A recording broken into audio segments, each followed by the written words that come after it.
I've always been a little behind with playing the Pokemon games. I just couldn't afford some of them until much later. Let alone would be able to play them unless I had the right system anyway. It wasn't until the release of Black and White that I was able to get my very own Nintendo DS. A friend had been lending me hers when I had purchased Platinum and Soul Silver to play several months back, so needless to say, I was pretty excited to finally have the chance to play through the future games at my own pace, without needing to stop at strange intervals. To celebrate, I figured I could spoil myself a little more and pick up a copy of Pokemon Black. I had been watching my friend play Pokemon White for the past few weeks and had been itching to start my own Unova adventure. I stopped by a local GameStop to see if they had any used versions of the game.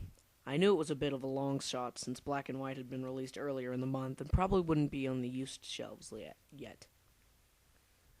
But I remained hopeful. Used games tend to be a tad bit cheaper than I could really do with saving a couple extra bucks. Thankfully, luck seemed to be on my side that day as I spied a lone copy of Pokemon Black in the used section and excitedly scooped it up. I left the store acting like a giddy grade schooler, though slightly disappointed due to the fact that I couldn't afford the additional warranty with the game, and rushed on home to start playing. I spent the next couple of weeks playing Pokemon Black, relying on website walkthroughs to figure out where I should go and what Pokemon I could catch in each area. I had developed a pretty strong team by the end of the main story arc, consisting of Superior, Zebstrika, Simipour, Chandelure, Audino, and Reshiram.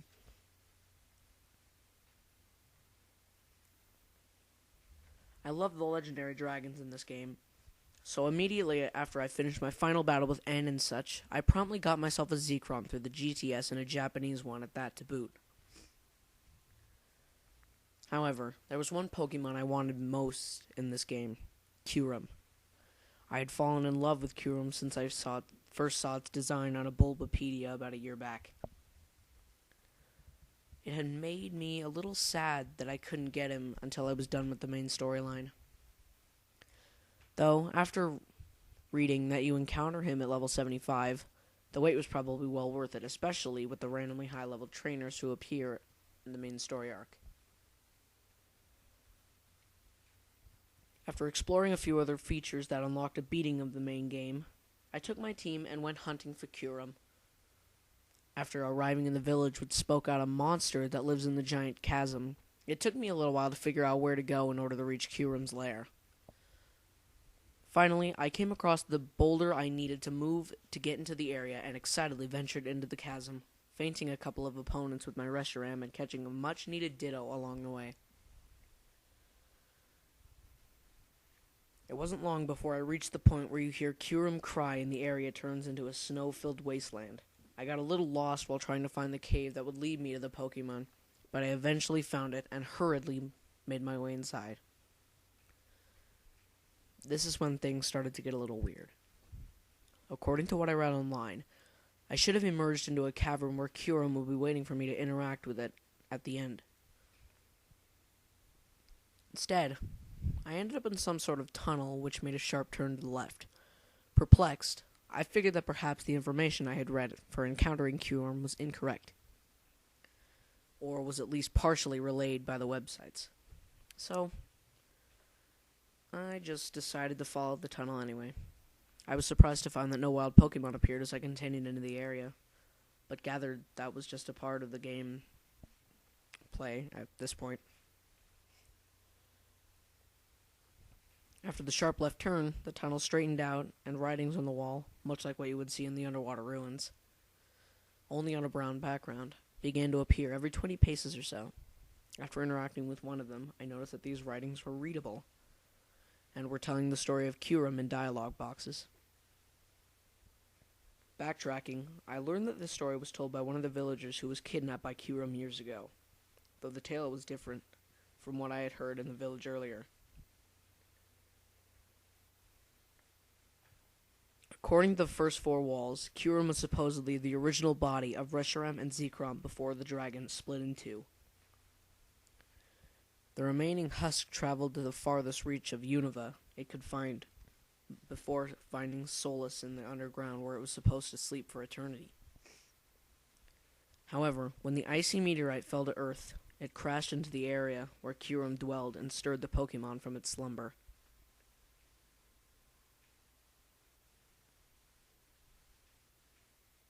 Kyurem, enraged and bloodthirsty, began stalking the shadows at night, snatching anyone and anything that drew near, dragging them into its lair, where it would later feast on them and try to cure its insatiable hunger. Apparently, Kyurem was trying to make itself whole again and needed the flesh of the living in order to do so. I saved the game after I read these, just in case I would run into Kyurem shortly after this point. The story had chilled me, though, and I was wondering why something so morbid was in a Pokemon game in the first place. Then again, I knew the Legend of Sinnoh and Platinum were pretty freaky, and the fact that Black and White are also geared towards older audiences anyway. So, I thought nothing more of Kyurem's story. Then I noticed that there were 3 more walls with writing as I continued, but upon reading those, a different message came to light.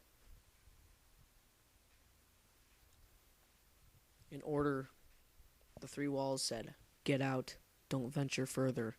Death awaits those who refuse to turn back now." Again, I saved the game after each of these walls, both nervous and excited because I knew I was getting that much closer to finding Kyurem. However, about 20 paces after the final wall, the screen went black and the sound of a descending staircase like the one you would hear in the older Pokemon games was heard. Then a dialogue box appeared. "The dead never sleep. Kyurem wants to be whole again." The battle music then started up and Kyurem appeared, which was odd because 1, you're not supposed to encounter Kyurem in this fashion, and 2, the screen didn't even flash after the battle music started. I watched as the animations as my character sent out Reshiram, who was the first Pokemon in my party. By this point, I suspected that the used game that I had bought was hacked, much like the ones I had read about on the internet for years. I was a little disappointed that I didn't have an original copy of the game, but proceeded into the battle with Kyurem anyway, seeing as I had wanted the Pokemon and that only this section of the game appeared to be hacked. Not wanting to use my Master Ball unless it was a last resort, I went into my Reshiram's attacks and selected Fusion Flare to do some much-needed damage to the higher-level opponent.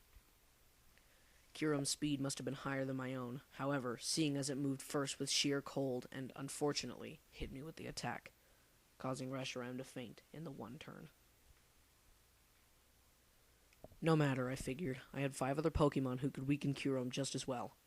But when the bottom screen changed for me to call out my next Pokemon, I couldn't help but gape in disbelief. The other 5 Pokemon I had with me initially had vanished. There was only 1 other Pokemon in my party that I could use, and that was the Japanese Zekrom I had gotten from the GTS earlier. Confused and a little peeved after it dawned on me that this might have been part of the hack, I sent out Zekrom and selected the move Dragon Claw from its set. Just like before, Kyurem moved first and used sheer cold, which inconceivably hit my Pokemon once more. After Zekrom fainted, I placed my finger on the power button, ready to turn the system off. I was furious. I assumed that the hack was designed to make Kyurem uncatchable and that I was the only one unlucky person who had fallen for its devious trick.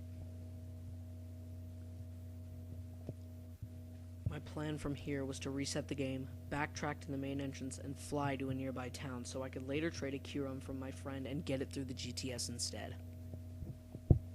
However, just before I was about to flip the power switch on my DS, the 2 screens faded to black and the option for choosing a Pokemon substitution appeared again on the bottom screen. Much to my surprise, the Pokemon opted to substitute were my already fainted Reshiram and Zekrom. Their health bars were completely full again, but instead of the normal green coloration, which would indicate high health, it was red. Baffled, curiosity got the better of me, and I selected Reshiram to send out to see what would happen. I really wish I had just shut the game off when I had the chance. The The top screen faded back into the battle as Reshiram was sent out once more. But something was wrong. Reshiram looked different. Its sprite looked all mangled and bloody. The closest part of Reshiram's face toward the screen looked as though it was peeled away, exposing the skull underneath. Its eyes were a deathly red instead of its normal blue, which were accented by the sinking black sockets surrounding them, and its ribcage seemed to be showing. Additionally, Reshiram's wing on the furthest side of the screen seemed to be broken and shredded, making the Pokemon look freakishly unbalanced as it moved in its slowest animation, as though its health was at a critical level, along with the alarming beeping sound that had accompanied it.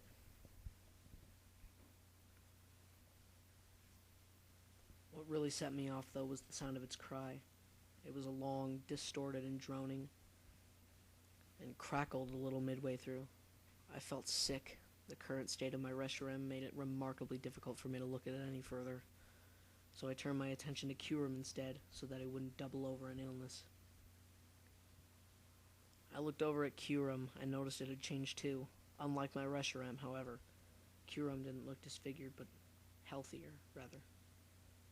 For lack of a better way to describe it, its wrinkled skin appeared to be a lot smoother, and its stance was more upright than it was supposed to be normally. Studying its form further, I then noticed something that sent chills through my body. Though the coloration of Kyurem appeared to be normal, its hind feet and tail had changed in appearance and looked remarkably similar to those in Reshiram's design.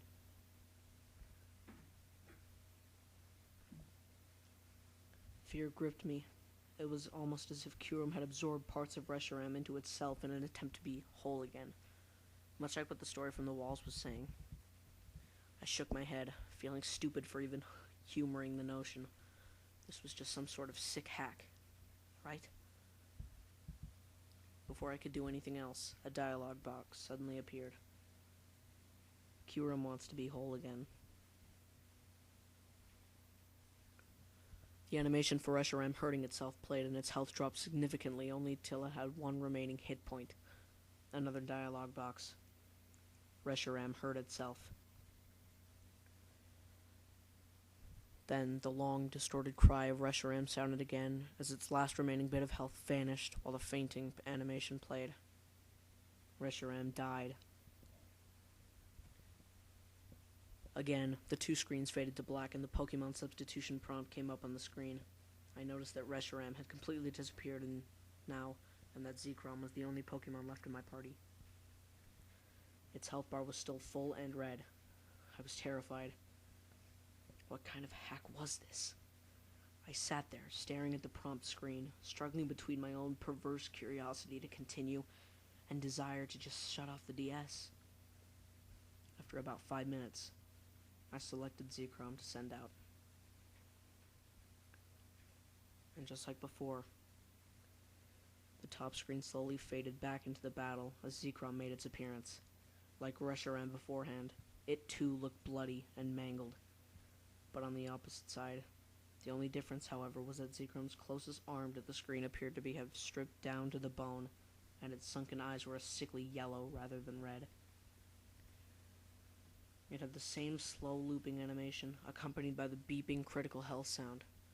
Its cry also mimicked the likes of Reshiram's before, long, droning, and crackling. I looked at Kyurem again, though now it looked almost nothing like the Pokemon I had come to adore. Apart from its identifying colors, Kyurem now looked completely smooth and stood upright. Its forelimbs and wings looked like Zekrom's, and its back feet and tail still mirrored Reshiram. Its face looked like a strange combination of both Pokemon, although it still had Kyurem's characteristic crown. I braced myself for whatever was going to happen next. Sure enough, the same dialogue box appeared as it did before. Kyurem wants to be whole again. Like Reshiram before it, Zekrom damaged itself to its last remaining bit of health, released its distorted cry, and fainted. Zekrom hurt itself. Zekrom died. Tears were streaming down my face at this point out of sheer terror. As much as I wanted to, I couldn't pull my eyes away from the screen. I couldn't believe what I was seeing. It just didn't seem real. had to keep telling myself this is a sick joke in order to keep my sanity still. I waited to see if there was more. The bottom screen faded away, and now it was just me and Kyurem. No Pokemon, no anything. I couldn't even access my bag to use my Master Ball and catch the creature to see if it would end this horror. Then a new dialogue box popped up. Kyurem is whole again. Do you want to add this Pokemon to your party? The options for yes and no appeared. I was trembling. I didn't want this thing in my party. This thing wasn't even Kyurem. This was some sort of monster who devoured my Pokemon to take on the appearance for itself. I squeezed my eyes shut for a second as I selected the option of no. Everything stopped. The strange image of Kyurem stopped looping its animation, and the music went silent. I couldn't even prompt anything by pressing buttons. I would have considered the game frozen if it weren't for the dialogue box, which appeared a few seconds later. I see. That's too bad. Suddenly, Kyurem's figure distorted and turned itself to face the screen. Its mouth opened in a gaping roar, which sounded like Kyurem, Reshiram, and Zekrom combined as it lunged towards me like Giratina does when it first shows up in Platinum.